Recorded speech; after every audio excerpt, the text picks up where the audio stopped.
Tengan todos ustedes muy buenas tardes. Agradezco al comité organizador y al señor decano Valentín Puma por la invitación y la oportunidad de poderme dirigir a todos y cada uno de ustedes.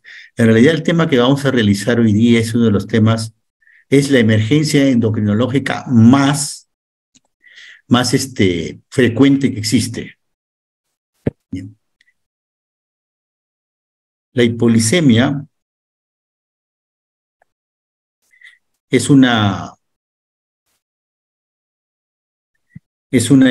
complicación endocrinológica muy frecuente y en realidad es muy fácil de tratar. Y si ustedes van a ver la cantidad de pacientes que llegan a una emergencia, ustedes van a ver que en realidad es frecuente. Y la causa más frecuente ustedes van a ver que es sulfoniluria, o sea, el tratamiento por glibenclamida. Por ejemplo, siempre ustedes van a encontrar un paciente, cualquier paciente que ustedes lleguen a emergencia, que no saben qué es, lo que van a hacer ustedes es, lo primerito, por ejemplo, si tiene un trastorno de conciencia, el paciente no les da datos.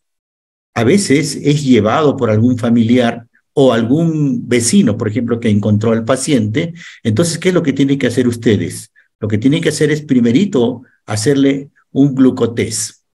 Ese glucotest sacan la muestra y ven si tiene el paciente. Ahora ya podemos contar nosotros con el glucotest, pero antes esto no había. Pero como ven ustedes acá, esto es una emergencia a que la glucosa no llega bien al sistema nervioso central, de tal forma que nosotros no podemos tener las facultades cerebrales superiores. Esto va a hacer de que el paciente esté totalmente desorientando tanto en tiempo y espacio y persona. Y está proclive a tener cualquier accidente o trauma, ¿no es cierto? Entonces nosotros lo que tenemos que hacer es que si un paciente llega, lo primerito, con trastorno de conciencia, lo que ustedes van a hacer eso. Pero ¿cómo definimos nosotros la hipolisemia? La hipolisemia, ustedes están viendo, es cuando se tiene poca glucosa en sangre. Hasta hace unos años, esto era un poquito más bajo. Pero lo que se ve ahora, que cuando nosotros tenemos concentraciones menores de 70 miligramos, nosotros sabemos que tenemos un paciente con hipolisemia. Pero ahora, es pertinente decir que no solo la diabetes mellitus puede causar hipolisemia. Pueden existir otras enfermedades que le pueden causar e incluso algunos medicamentos. Pero hoy día vamos a tratar a los pacientes que tienen hipolisemia por diabetes mellitus 2. Ahora, estos pacientes, ustedes van a encontrar en realidad menos de 70. Pero, ¿por qué se ha utilizado menos de 70? Porque antes ustedes podían ver que los libros, por ejemplo, los libros de emergencia, decían de que debía tener 50 o menos, pero cuando ya tenía 50 o menos, el paciente ya tenía un compromiso mayor. Entonces, se ha visto que desde 70 para abajo, el compromiso tanto del sensorio como el compromiso neurovegetativo es mayor. Entonces, buscamos que sea de 70 y podemos encontrar el paciente que puede tener quizás menos de 55. Y como les decía al principio de la exposición, es la emergencia endocrina más común y es quizá en la cual no solamente puede combatirlo el médico, sino también ustedes como enfermeras, pueden resultar de que ustedes pueden tratar. Porque imagínense que usted está en un centro de salud muy alejado, donde el médico faltó por A o B, ¿no es cierto? Y entonces ven que con el glucotest, porque esperemos que ojalá que tengan el glucotest, ¿no? Y tienen baja glucosa, ustedes pueden solucionar eso. No hay necesidad de que esté el médico. Entonces, por eso es que cuando hablamos con el señor decano, el doctor Valentín Puma, me dijo que se podía hacer. Entonces podemos tratar un tema en el cual ustedes pueden entrar a tallar, como por ejemplo la hipoglicemia. Ahora, la complicación más frecuente de los pacientes con diabetes que reciben insulina, pero acá sí hay que hacer una tingencia. La causa más frecuente de hipoglicemia es glibenclamida lejos, ¿no? La glibenclamida es una sulfoniluria, la cual van a ver ustedes que la gran mayoría de los pacientes va a producir, gran mayoría de los pacientes con hipoglicemia tienen la causa común es la glibenclamida. Eso no significa que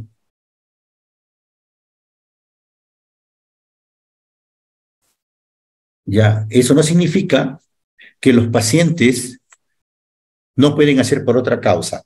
Entonces, fíjense, tenemos la causa más frecuente, glibenclamida, que es una sulfoniluria, de ahí un paciente que se le administra insulina y no come, o lo otro puede ser también, ¿saben qué? Un paciente que recibe una dosis mayor para su kilo de peso. O sea, cada paciente tiene una dosis por kilo de peso. Entonces, cuando nosotros excedemos, si normalmente, por ejemplo, el paciente debe recibir 20 unidades de insulina y ustedes le dan 30, así como el paciente, ustedes están diciendo que ese paciente va a llegar a hipoglicemia. Ahora, pero esta hipoglicemia, ¿por qué es importante y qué es lo que causa cuando la glucosa baja a menos de 70 o baja a menos de 55? Nosotros vamos a tener un cortejo sintomático. ¿Qué va a tener el paciente? Lo que ustedes van a ver si está en un hospital o está en un centro de salud, el paciente va a llegar muy angustiado, va a tener angustia, va a tener palpitaciones, una sudoración pero profusa, y una compulsión por comer, porque ya deben saber ustedes que hay un centro del apetito y un centro de la saciedad que avisa de que en realidad no hay glucosa. Entonces, ¿qué es lo que sucede? Se comienzan a activar todos esos sistemas neurovegetativos. Pero también hay otro tipo de sistemas que son neuroglucopénicos que dependen solamente de la glucosa y van a tener dolor de cabeza, el paciente se siente laxo, puede estar con un comportamiento pueril, somnoliento, cambios en la personalidad, actitudes que ustedes nunca van a ver porque ustedes conocen a la persona que nunca tuvo. Y conforme va bajando la glucosa, ustedes pueden tener, inclusive un paciente que tiene alucinaciones, puede tener coma.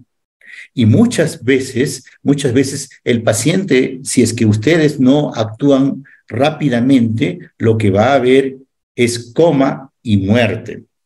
Aquí es importantísimo decirle a ustedes de que obviamente que el médico que receta la insulina, en este caso, si receta insulina, para la administración tiene que ser bien claro. ¿Por qué? Porque ya hemos visto que muchas veces el médico no escribe claro y por decirle 8 unidades y pone una U muy cerrada y cercano. Y ha pasado que alguien ha puesto 80 unidades. ¿Se dan cuenta? Entonces, lo ideal es que el médico, ya le está hablando con mucha experiencia, es que ponga 8 y lejos poner unidades con letras, de tal forma de que quien esté administrando la insulina puede ser la misma paciente, puede ser la enfermera o alguien más, sepa interpretar de que eso es 8 unidades de insulina y no 80. Hemos tenido varios pacientes por esa confusión. ¿Ya? Entonces, esos son los síntomas que ustedes van a tener. ¿Ya? ¿Qué más podemos tener con la hipoglicemia? Aquí tenemos nosotros la triada de Whipple. ¿Qué dice la triada de Whipple? Cuando ustedes tienen una concentración menor de 70, cuando tienen síntomas de neuroglucopenia, los que acabamos de manifestar, taquicardia, sudoración, cefalea, somnolencia, cambios de actitud pueril, pero esto se acompaña a la reversión del cuadro con la administración de glucosa. Entonces, ¿qué quiere decir? Que esa es la famosa triada de Whipple. Repito, si el paciente tiene menos de 70, 1. Dos, si tiene todos esos síntomas de taquicardia, dolor de cabeza, sudoración, angustia por comer, y ese cuadro revierte ante la administración de glucosa, estamos hablando de la tríada de Whipple. Vamos a seguir avanzando. Bueno, aquí ustedes están viendo, en realidad lo único que quiero que cuando nosotros vamos a sospechar de hipoglicemia, quiero que regresemos, vamos a pasar al otro cuadro porque está un poquito confuso. Ya, un poquito confuso.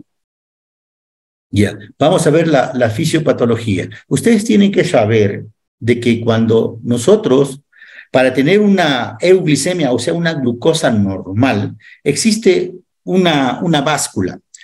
Si nosotros tenemos a la derecha solamente la insulina, al otro lado de la báscula vamos a tener 4 hormonas que se llaman contrarreguladoras.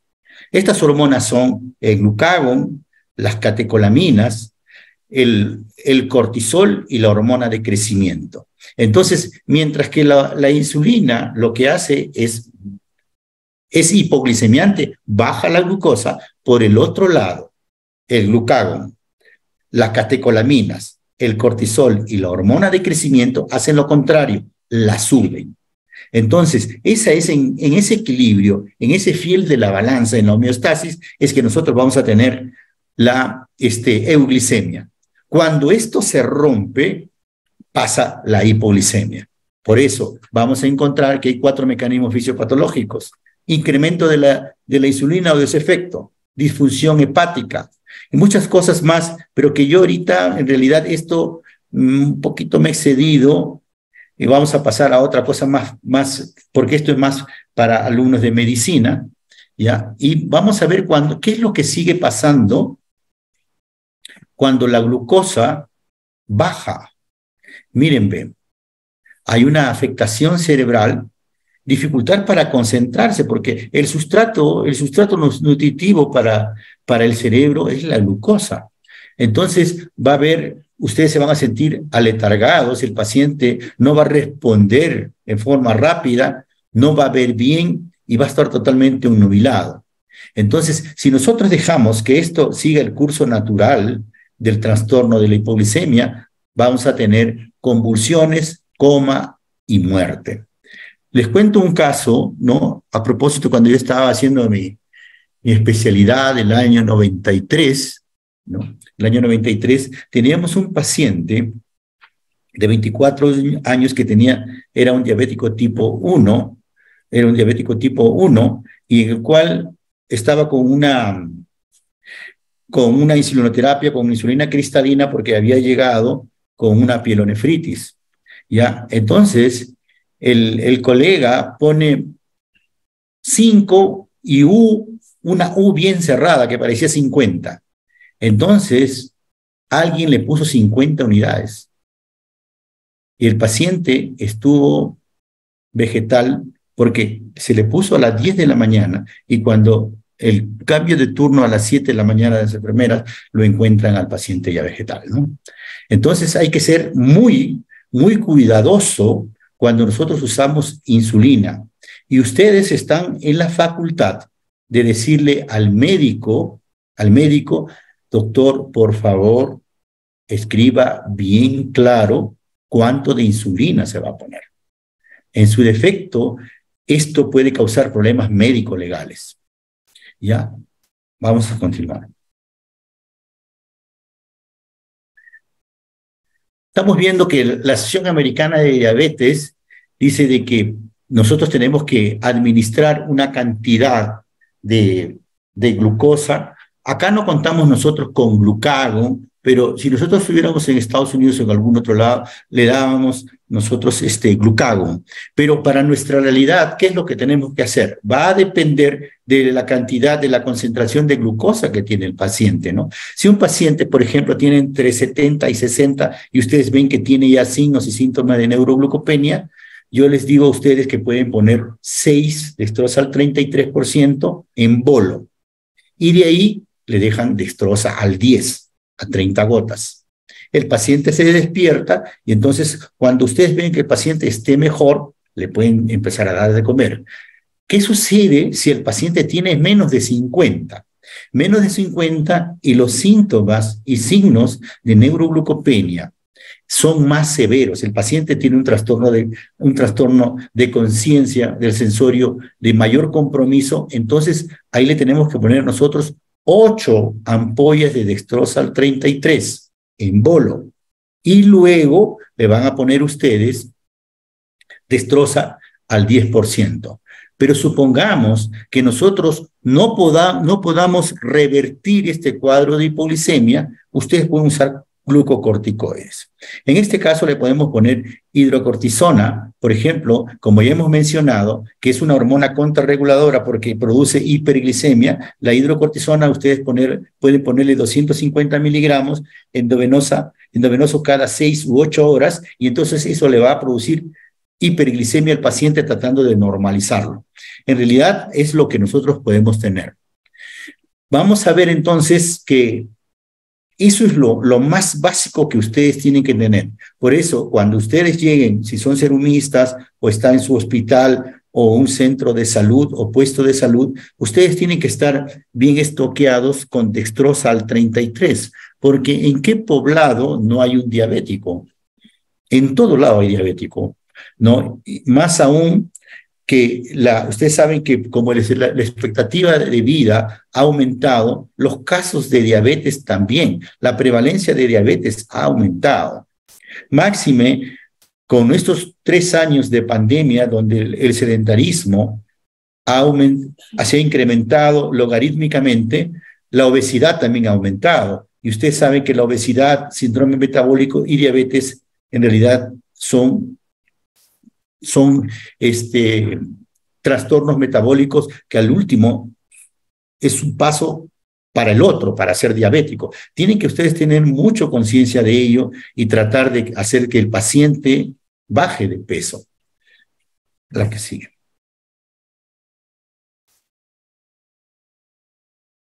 Ya.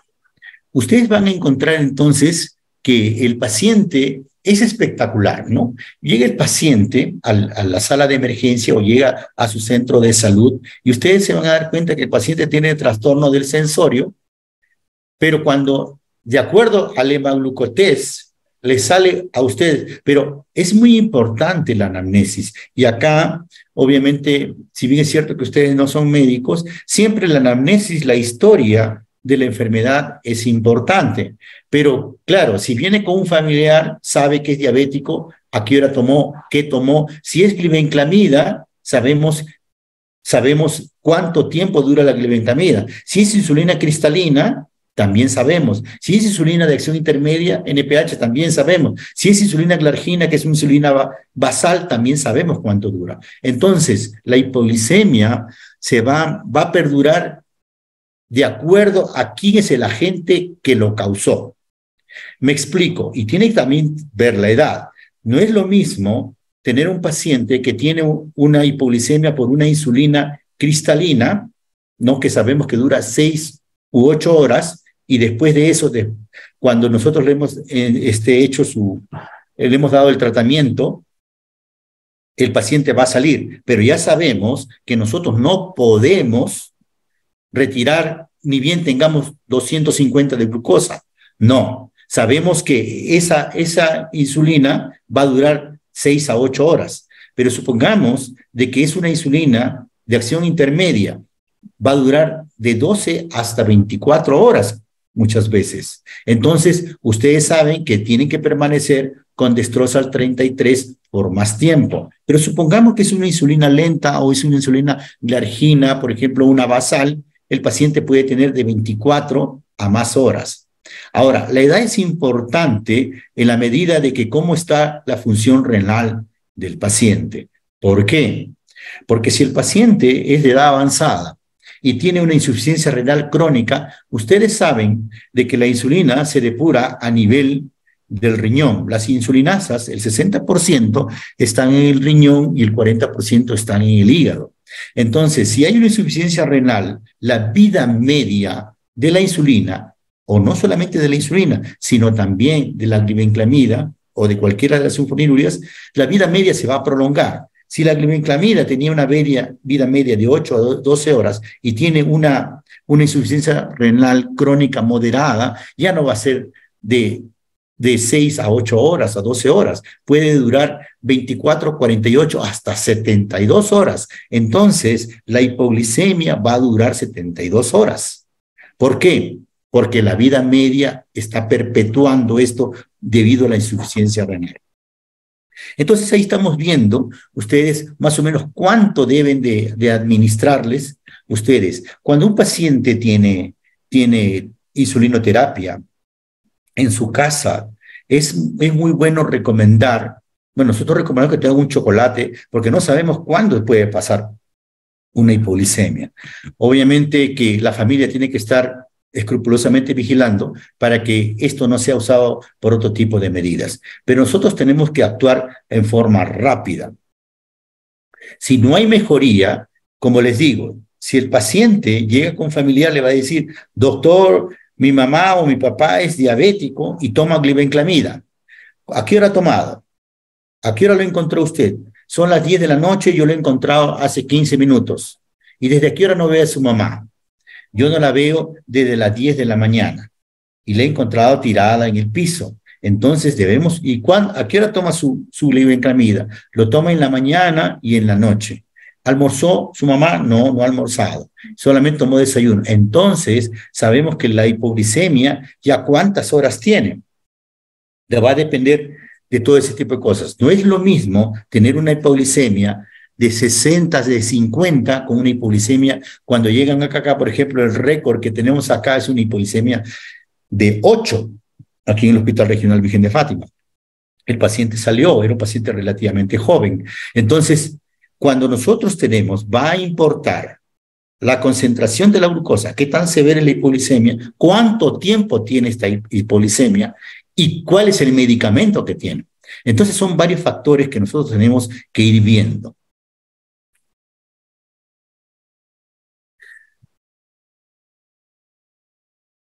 Entonces, ¿qué hacemos? Si nosotros tenemos que el paciente tiene un gran trastorno de conciencia, pero a la administración de la dextrosol 33, el paciente vuelve la conciencia, comienza a estar orientado en sus 3 esferas, tanto personal, espacial y de tiempo. Entonces, tenemos que estar atentos, pero no dar la vía oral hasta que el paciente esté totalmente lúcido. Cuando el paciente, después de 4 o 5 horas, ustedes lo ven que está muy bien, con una glucosa aceptable, entonces sí le pueden dar de comer. Pero eso no significa que ustedes van a suspender la dextrosol 33. Tienen que seguirle poniendo. Acuérdense de lo que le dije al principio. ¿Cuál fue la causa de la hipoglicemia? La causa de la hipoglicemia va a determinar cuánto tiempo se perpetúa esta. ¿Por qué? Les explico. Llegó un paciente, cuando estaba en la residencia, una señora de 65 años de edad. 65 años de edad, que lo lleva a su hijo y le dice, mire doctor, le he encontrado a mi mamá. Entonces la paciente tenía 35 de glucosa. Bueno, era más o menos las 11 de la noche. El residente de medicina dice, ya está bien, le puso dextrosol 33, sus 8 ampollas, dextrosol 10. A las 10 de la noche llegó, a la 1 de la mañana la paciente ya estaba bien, se levantó, se fue al baño y todo bien. Entonces el residente, la hija le dice, doctor, muchas gracias, después de Dios es usted, que por aquí y por allá, ustedes ya saben todo ese tipo de cosas. Y entonces el colega le da de alta y a las 7:30 de la mañana la paciente regresa y peor. Entonces, cuando tienen un paciente con hipoglicemia, y este caso era por glibenclamida, muchos pacientes, de acuerdo a la edad, al grado de insuficiencia renal, pueden tener hasta 3 o 4 días de hipoglicemia. Entonces, lo que ustedes tienen que hacer es mantener a la paciente en sala de hospitalización hasta que por lo menos ustedes tengan 2 glucosas más de 30, 2 glucosas en dos momentos diferentes, por decirle, si entra hoy día y mañana tiene una glucosa de 200 y pasado tiene otra glucosa de 200, entonces ya ustedes pueden quitarle de destroza al 10, pasarle a destroza al 5. Pero antes no. ¿Por qué? Porque está con 200 teniendo destroza al 10. Entonces estamos viendo de que en realidad es una gran cantidad de glucosa, amén de que ya está comiendo la paciente. Entonces lo que les estoy diciendo es de que ustedes tienen que saber qué es lo que causó la hipoglicemia.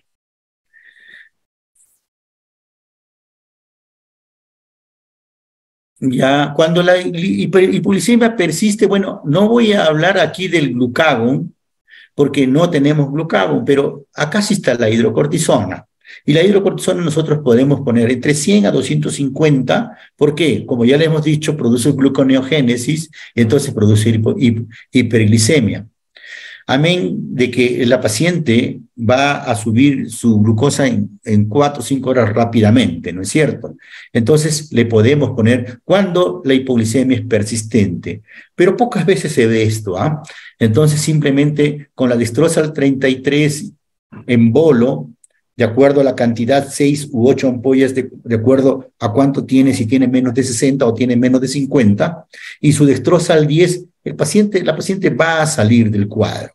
Pero es una cosa, es la resolución de la glucosa o de la concentración de la glucosa como un factor, como una variable. Otra cosa es la recuperación clínica. Porque si la glucosa estuvo baja, o sea, la hipoglicemia fue severa y estuvo baja, por decirle, con 20, 30, por 5 o 6 horas, entonces el daño a la corteza cerebral es muy severo. Y ustedes van a ver la glucosa, las funciones vitales, todo hemodinámicamente estable, pero clínicamente y el paciente no está bien. Entonces, la evolución clínica es muy importante para esto.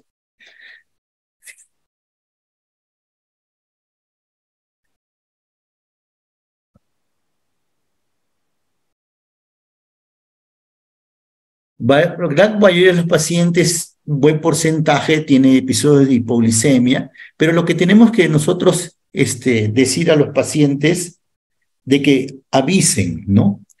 Por eso es que es importante de que ustedes monitoricen bastante al paciente, ¿no? Una vez que ya ustedes han resuelto el caso, porque mientras que llegue el médico le va a decir de que hay que monitorear a la paciente si tiene un glucómetro, es mejor, ¿no? Los episodios de hipoglicemia nocturna, respuestas adrenérgicas, van a existir. Mucho cuidado con aquellos pacientes que usan sulfonilurias tipo glibenclamida o la insulina, NPH, cuando el paciente va a decirles que tengo trastorno del sueño, si ustedes le dan algo para que duerma, ¿cómo avisa que está doliéndole la cabeza? ¿Cómo se da cuenta ustedes que está sudando profusamente? ¿O cómo sabe que está desesperado, tiene angustia o tiene compulsión por comer? Entonces, mucho cuidado con dar pastillas para dormir, llámese benzodiazepinas o cualquier otro neuroléptico. ¿Por qué? Porque pueden mascarar un cuadro clínico de hipoglicemia. Hay que tener mucho cuidado con eso. Ahora, afortunadamente, hay inhibidores de PP4 que se está usando para evitar hipoglicemias, ¿no? Obviamente, el tratamiento de cada paciente es individualizado y nosotros lo que tenemos que ver cuál es el tratamiento mejor para el paciente. Hay pacientes que van muy bien con una sitagliptina, por decirles, o una vildagliptina. Ya no, aquí en el hospital usamos glibenclamida y metformina e insulina NPH porque es lo único que hay. No tenemos sitagliptina, no tenemos insulina clargina. Estamos en la edad de las carretas, o sea, en el siglo XX todavía, pero es lo que podemos usar. En los pacientes que pueden comprar, les recetamos sitagliptina con metformina y nosotros así vamos alejando la posibilidad de que el paciente tenga hipoglicemia. La gadargina también da menos hipoglicemia que las insulinas intermedias, y que la insulina cristalina. Pero obviamente tenemos el inconveniente que para el hospital es muy caro, es oneroso para las arcas hospitalarias, ¿no? Bueno, ha sido un gusto y ahora sí estoy dispuesto con ustedes a responder cualquier pregunta. No sé si hubiera alguna pregunta.